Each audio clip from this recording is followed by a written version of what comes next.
Yo guys, Darren here. I'm going to show you guys a guide, a walkthrough on how to complete the hard mode for classic zombies as fast as possible, defeating the abomination at the very end. Now, this is like a guide if you're trying to like grind out rewards as quickly as possible, getting all the shards, or if you're simply trying to go for the fastest time possible to get on the leaderboard, which is gameplay you're seeing right here. Put me at number 32 on the leaderboard, which I'm not exactly sure how the leaderboard works, if it's based by region or what it is, but on my leaderboard, I'm number 32, and this match was actually 14 minutes and 11 seconds long, so that's currently my fastest time. I'm trying to break into that 13-minute mark, but I feel like you gotta get really lucky with like the power-ups that drop, like getting a bunch of nukes and that kind of thing, to even get such a low time. But anyways, let's get into the loadout here. So for the module, I was using the Poltergeist module, which gives you double pistol damage, 25% extra shotgun damage, as well as increasing your movement speed, which honestly, I think the increase to the movement speed doesn't even feel like it's working properly. Like, I don't even feel that much faster, but whatever. Now for weapons, the two main weapons I was using was the Jak-12 and the SKS. I'll put up images here of what builds I was using. The Jak-12 is your main weapon you're going to be using pretty much the whole time. The SKS image is meant for the boss zombie at the end, and also the flame napalm zombies.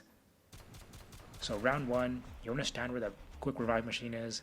I think that's the best area to get the zombies to come out faster. Because of the double pistol damage, you'll be able to easily kill these zombies, one shot headshot or like two shots to the body.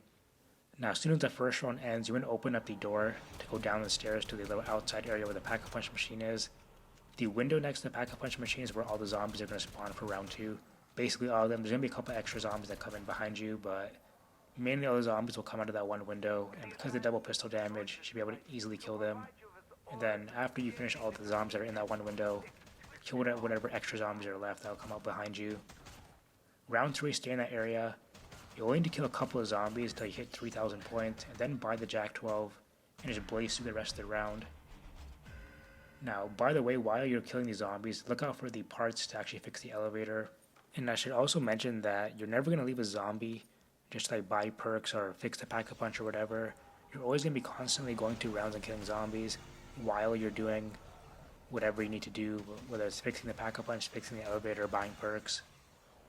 Now as soon as round 4 starts, or I guess right before round 4 starts, when you have that little like 10-second break between rounds, you're going to go to one of the corners of the map. I recommend doing the area where you usually train the zombies, where the flogger trap is, and where the pack-a-punch is. Open that one last, go to one of the other corners, and you're going to go to the far corner building, whichever corner you decide to go to. Check which perk is there, kill the zombies that are in that area that are going to spawn around you, which I think by this time the first boss zombies will spawn in, and just buy whatever perk is there.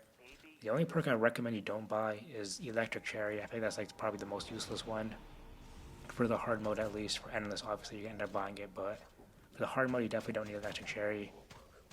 In the perfect world, the Electric Cherry is actually down in the laboratory area, so you can actually don't have to worry about it, but sometimes it doesn't work out like that. You can go there, also pick up in whichever building you go into the pack-a-punch machine part. Go to the round, you're going to stay in the area, whenever the zombies spawn in, whichever area you're in, you never want to leave that area to where the zombies actually despawn and have to spawn in again, because that just takes too much time. So always just kill the zombies in the area that you're in. As soon as you're done round 4, it's going to be the dog round next.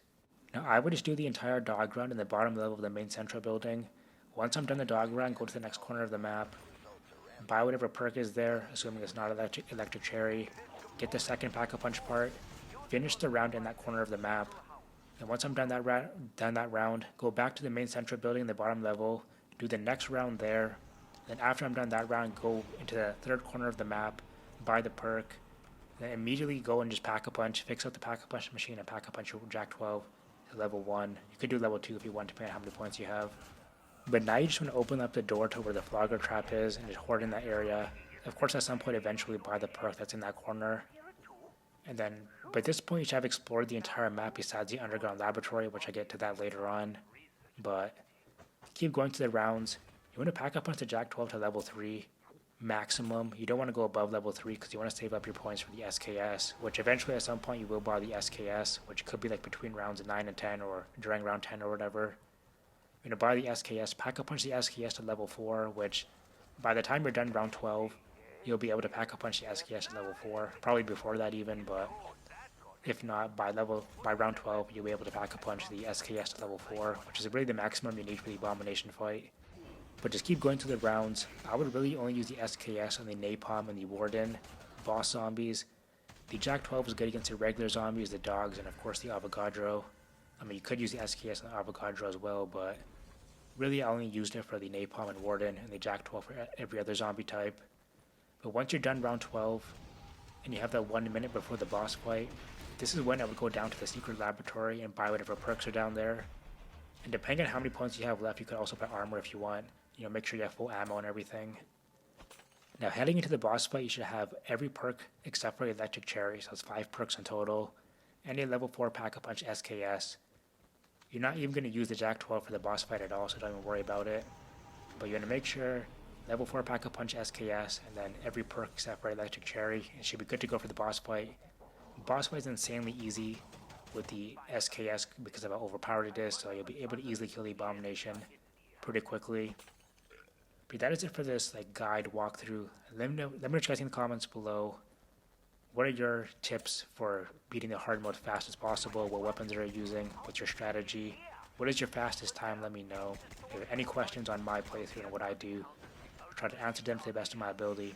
Thanks for watching. Peace. Try something with ein bisschen more oomph to get to that shed. Maybe a launcher. Or you could use chip away all day. You do you.